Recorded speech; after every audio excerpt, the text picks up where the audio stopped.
Hey guys, welcome back to Ratna life style. இன்றைக்கி என்ன video பார்க்க போகிறீங்கன்னா, இன்றைக்கி டவல் கேக் தான் பண்ண போகிறோம். என் பொண்ணு தான் பண்ண போகிறேன், நான் பண்ண போகிறதில்ல. வாங்க வீடியோக்குள்ளே போய் பார்க்கலாம். அவள் எப்படி பண்ணுறான்னு போய் பார்க்கலாம். வாங்க வீடியோக்குள்ளே போய் பார்க்கறதுக்கு முன்னாடி என் சேனலை லைக் பண்ணுங்கள், ஷேர் பண்ணுங்கள், கமெண்ட் பண்ணுங்கள், சப்ஸ்கிரைப் பண்ணுங்கள், பெல் ஐக்கான் கிளிக் பண்ணுங்கள். அப்போ தான் நான் வீடியோ போகிறதுக்கான நோட்டிஃபிகேஷன் உங்களுக்கு வரும். வாங்க ஃப்ரெண்ட்ஸ், வீடியோக்குள்ளே போகலாம். செம வெயிலாக இருக்குது ஃப்ரெண்ட்ஸ், அதனால் கண் ரொம்ப இதுவாக இருக்குது. ஓகே ஃப்ரெண்ட்ஸ், எல்லாருக்கும் ஹாப்பி விமன்ஸ் டே.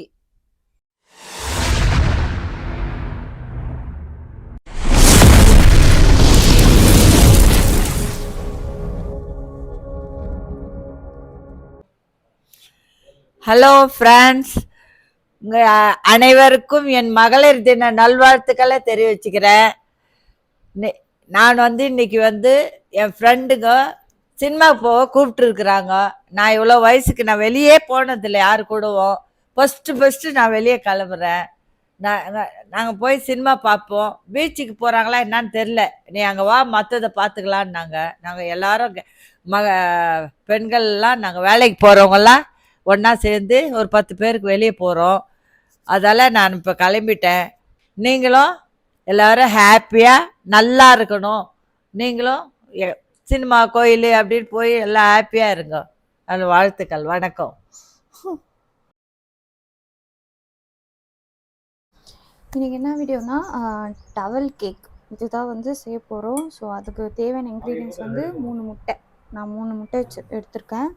3 முட்டைக்கு 35 கிராம் சுகர் எடுத்துக்கணும். நான் மெஷர் பண்ணிக்கிறேன்.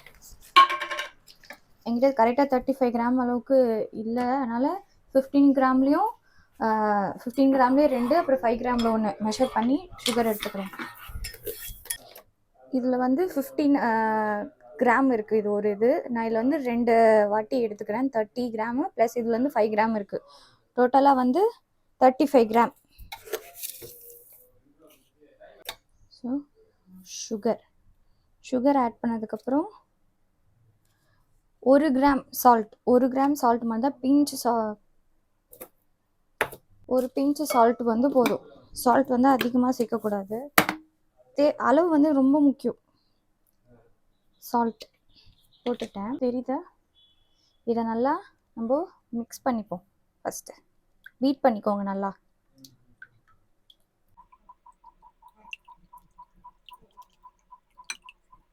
இதில் 3 கிராம் வெண்ணிலா எசன்ஸ் 3 கிராம் எடுத்துக்கோங்க.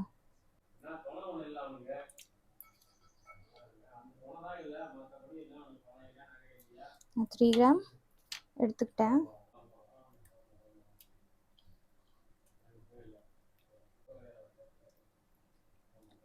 நல்லா பீட் பண்ணிக்கணும்.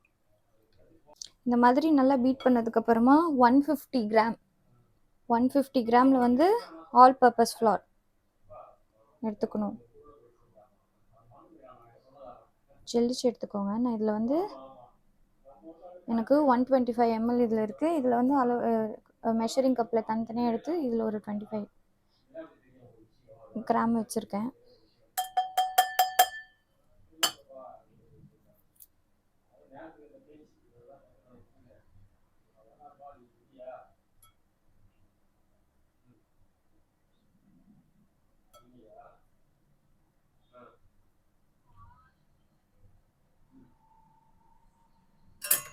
இதை நல்லா மிக்ஸ் பண்ணிக்கணும்.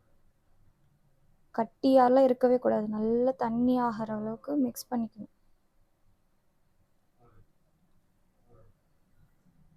கொஞ்சம் மிக்ஸ் பண்ணும் போதே உங்களுக்கு கட்டியாக ஃபீல் ஆகும், ஏன்னா அது திக்காகும் மாவு போட்டிருக்கனால. 375 ml பால் எடுத்துக்கணும். மீடியமான ஹீட்டில் இருக்கணும். அதை நான் கொஞ்சமாக ஊற்றிக்கிறேன், ஃபுல்லாக ஊற்றிட்டாதீங்க, ஏன்னா மிக்ஸ் பண்ணும் போது கரெக்டாக வராது. ரொம்ப தண்ணி ஆகிடுச்சுன்னா அப்புறம் அந்த கட்டியில் கரெக்டாக மிக்ஸ் பண்ண முடியாது. அதனால் நான் கொஞ்சமாக ஊற்றி ஃபஸ்ட்டு அந்த கட்டியே இல்லாமல் மிக்ஸ் பண்ணி எடுத்துக்கிறேன். நல்லா பீட் பண்ணிக்கோங்க.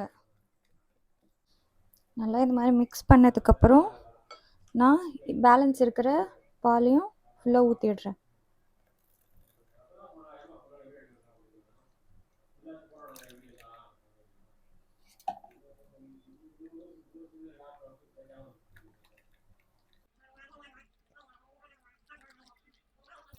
இதை நல்லா மிக்ஸ் பண்ணதுக்கப்புறம் 45 கிராமில் வந்து அன்சால்டட் பட்டர் மெல்ட் பண்ணி இதில் ஆட் பண்ணிக்கணும். அன்சால்டட் பட்டர் மெல்ட் பண்ணி வச்சுருக்கேன் 45 கிராமில். நான் அதை இதில் ஆட் பண்ணிக்கிறேன்.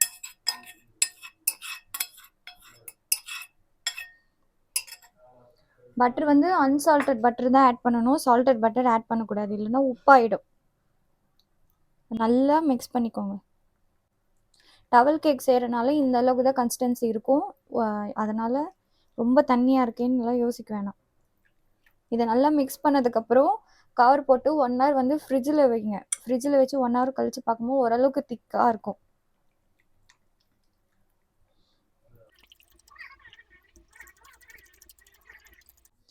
இந்த கன்சிஸ்டன்சிலே தான் இருக்கணும், நல்லா இந்த அளவுக்கு.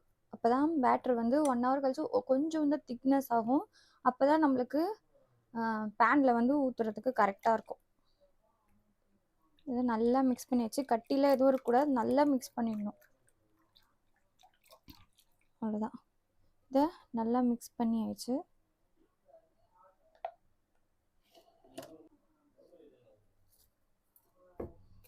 இதை வந்து இதை கவர் பண்ணி வச்சுக்கணும்.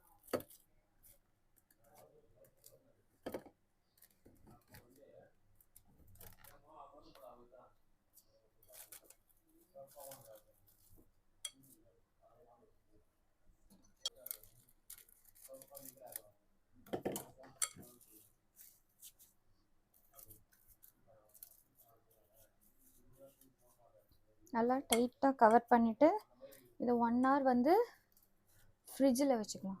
1 hour கழித்து இதை எடுப்போம். அதுதான் 1 hour ஃப்ரிட்ஜில் வச்சு எடுத்தாச்சு. இதை ஓப்பன் பண்ணிக்கலாம். லைட்டாக திக்காக இருக்கு. திக்காயிடுச்சா? ஃபஸ்ட்டு விட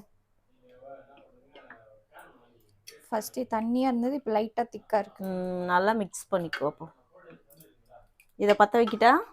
இரு, கலர் மிக்ஸ் பண்ணணும் பிரிச்சு.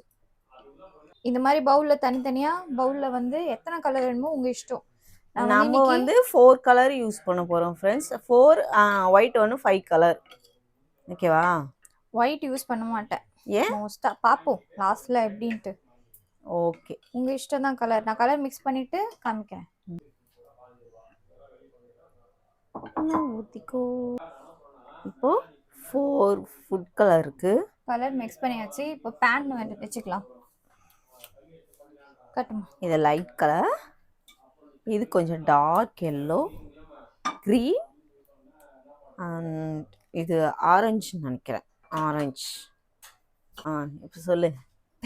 இது தீ வந்து ஃபுல்லாக வைக்கக்கூடாது, இவ்வளோதான் மீடியமாக தான் சிம்மில் வச்சு பண்ணணும். நல்லா ஓரளவுக்கு காய்ச்சதுக்கப்புறம் போதுன்ற அளவுக்கு காய்ச்சது.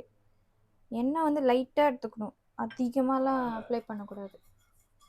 சும்மா அதில் ஒட்டாமல் வர்றதுக்காக.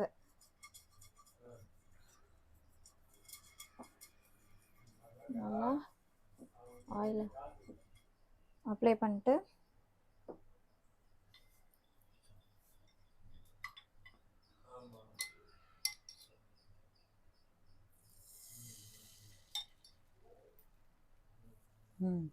சுற்றி விடு.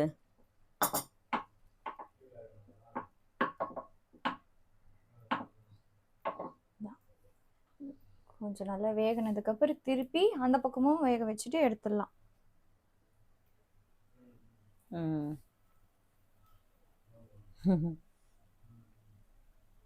வேற வழியே இல்லை திருப்பி போடுறதுக்கு. திருப்பி போட்டாச்சு. பேன் வந்து நல்லா ஃப்ளாட்டாக இருந்தால் கரெக்டாக இருக்கும். பெரிய பேன் தான் இருக்குது ஃப்ளாட்டாக. இது வந்து சின்னது இல்லை, அதனால நான் எடுத்திருக்கேன். நீங்கள் பெருசு வேணால் பண்ணிக்கலாம். நான் சின்னது வேணும்னா இந்த சைஸில் எடுத்திருக்கேன், அவ்வளோதான். இந்த மாதிரி திருப்பி போட்டு ரொம்ப ஃப்ரைலாம் பண்ணக்கூடாது. எல்லா ஷீட்டும் இந்த மாதிரி எடுத்துக்கணும். 2 சைடு போட்டு நான் உங்களுக்கு லாஸ்ட்டில் சொல்கிறேன். இந்த மாதிரி எல்லா ஷீட்டும் கலரும் ஊற்றி எடுத்துக்கலாம். எடுத்துட்டா? எல்லா ஷீட்டும் ஊற்றிட்டு பார்ப்போம். கவுரு கவுருன்னு இப்படியா போடுவேன்.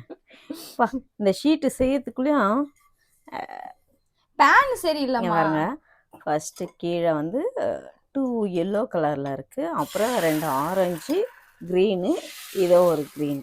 மொத்தம் இதில் எல்லாத்துலேயும் 2 ஷீட் வேணும். ஒரு கேக்குக்கு, ஒரு டவலுக்கு. அதான் டவல் கேக்கு. ஓகே, வந்துட்டா. ம் ம்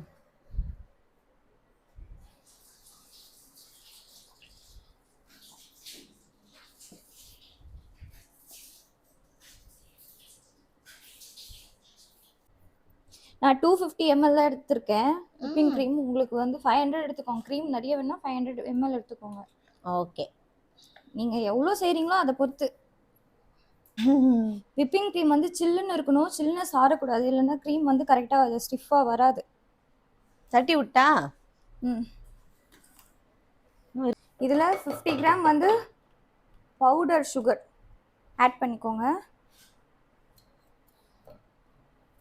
அவ்வளோதான் பாப்பா. என்னதான்? ஆ,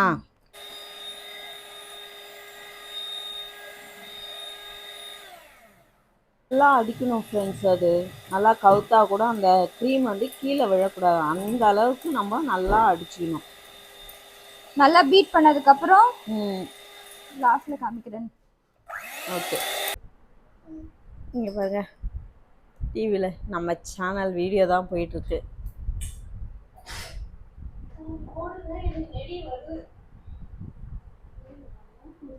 ஃப்ரூட்ஸ் ரெடி ஆயிடுச்சு, விப்பிங் க்ரீம் ரெடி ஆயிடுச்சு. 1 hour ஆச்சு ஃப்ரெண்ட்ஸ். அப்பவும் இன்னும் சரியாக இதுவாகவே ஆகலை. யாருமே இந்த ஃப்ளேவர் வாங்கிடாதீங்க. அதாவது அமுலில் மட்டும் வாங்கவே வாங்காதீங்க ஃப்ரெண்ட்ஸ், வேஸ்ட்டு. ரொம்ப கஷ்டப்பட்டோம் இது ஆவறதுக்கு.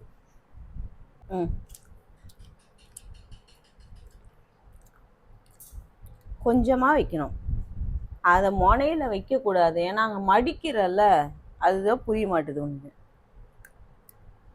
இது வரைக்கும் தான் வைக்கணும். அவன் வெளியே போகக்கூடாது.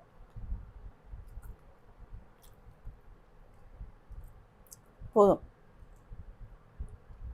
இது ஸ்டிஃபாக இருந்தால் என்ன இருக்கும், நல்லா இருந்திருக்கும்.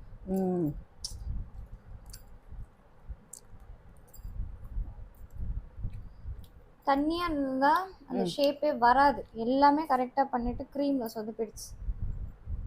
என்ன பண்ணுறது?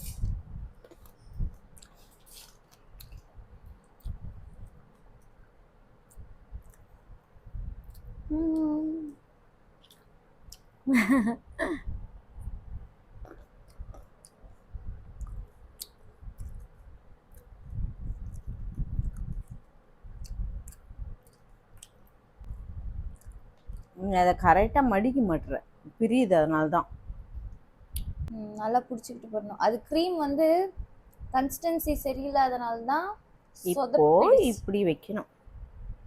ஆடாடே, என்னடா அது?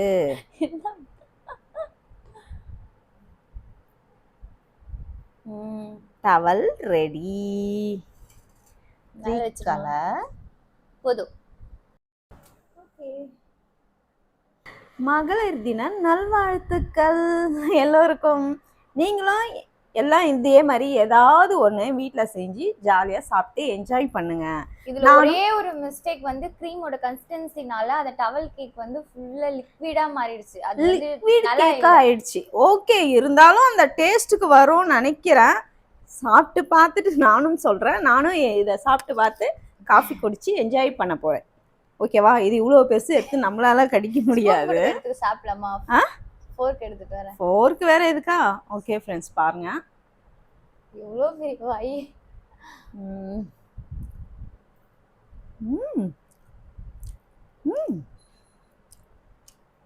ஃப்ரெண்ட்ஸ், எப்படி சொல்கிறதுன்னு தெரியல. அதாவது மெல்ட் ஆகி இருந்தாலும் கொஞ்சம் திக்கு ஆகலைனாலும் டேஸ்ட்லாம் பக்காவாக இருக்குது ஃப்ரெண்ட்ஸ். செமையாக இருக்குது.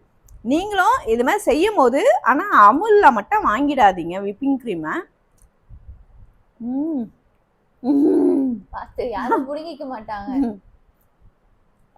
ரொம்ப சூப்பராக இருக்குது ஃப்ரெண்ட்ஸ். நீங்களும் இதே மாதிரி இல்லை, இது வரலனாலும் பரவாயில்ல, வேறு ஏதாவது செஞ்சு சாப்பிட்டு இது ரொம்ப சிம்பிள். நான் வந்து கரெக்டா கொடுத்துருக்க கிராம் பார்த்து அதே மாதிரி செய்யுங்க. க்ரீம் மட்டும் நல்லா பீட் பண்ணணும். பீட் பண்ணும்போது நல்லா கூலிங்கா இருக்கணும் அந்த க்ரீம். சில்னஸ் போயிடுச்சுன்னா அந்த க்ரீம் வரவே வராது. ஆமா ஃப்ரெண்ட்ஸ், என்னால பேச முடியல ஃப்ரெண்ட்ஸ். ஸ்டாப் பண்ணிவா. ரொம்ப நல்லா இருக்கு ஃப்ரெண்ட்ஸ். நான் விட்டா இதை எல்லாத்தையும் நானே சாப்பிட்ருவேன். அந்த அளவுக்கு நான் வந்து நார்மலாக வீட்டில் எதனா செஞ்சால் நான் எடுத்து சாப்பிட்றேன் அப்பப்போ. நான் எது செஞ்சாலும் அவ்வளோ சாப்பிடவே மாட்டேன் ஃப்ரெண்ட்ஸ். இது சூப்பராகவே இருக்குது, ரொம்ப நல்லா இருக்குது. அந்த கேக்கும் சூப்பராக இருக்குது. டவல் கேக் ரொம்ப நல்லா இருக்கு. உள்ள ஃப்ரூட்ஸோட சாப்பிடும்போது இன்னும் டேஸ்டா இருக்கு. அதுல இன்னும் பியூரி மேங்கோ பியூரிலாம் வச்சு அந்த ஃப்ளேவர் சூப்பரா இருக்கும். அது மாதிரி வைக்கும் போது மேங்கோவும் இல்லை, ஸ்ட்ராபெரி இல்லை, ஆப்பிள் இல்லை, எதுவுமே இல்லை, வீட்டில் ஃப்ரூட்ஸே இல்லை. இருக்கு பனானாவும் கொஞ்சோண்டு கிரேப்ஸும். க்ரீன் ஃபுட் சேலஞ்ச் பண்ணல, மீறி இருந்த கிரேப்ஸும் எடுத்து வச்சு பண்ணேன். ஓகே ஃப்ரெண்ட்ஸ், நான் விட்டா இதை சாப்பிட்டுட்டே இருப்பேன். ஓகே ஃப்ரெண்ட்ஸ், இந்த வீடியோ உங்களுக்கு ரொம்ப பிடிச்சிருக்கும்னு நினைக்கிறேன். எங்களுக்கு ரொம்ப ஜாலியாக போச்சு, உங்களுக்கும் ஜாலியாக போயிருக்கும்னு நினைக்கிறேன். வாயில் வச்சுன்னு பேசக்கூட முடியல என்னால். இந்த வீடியோ நான் இதோட முடிச்சுக்கிறேன். நாளைக்கு ஒரு புது வீடியோவில் உங்களை சந்திக்கிறேன். Okay, bye friends.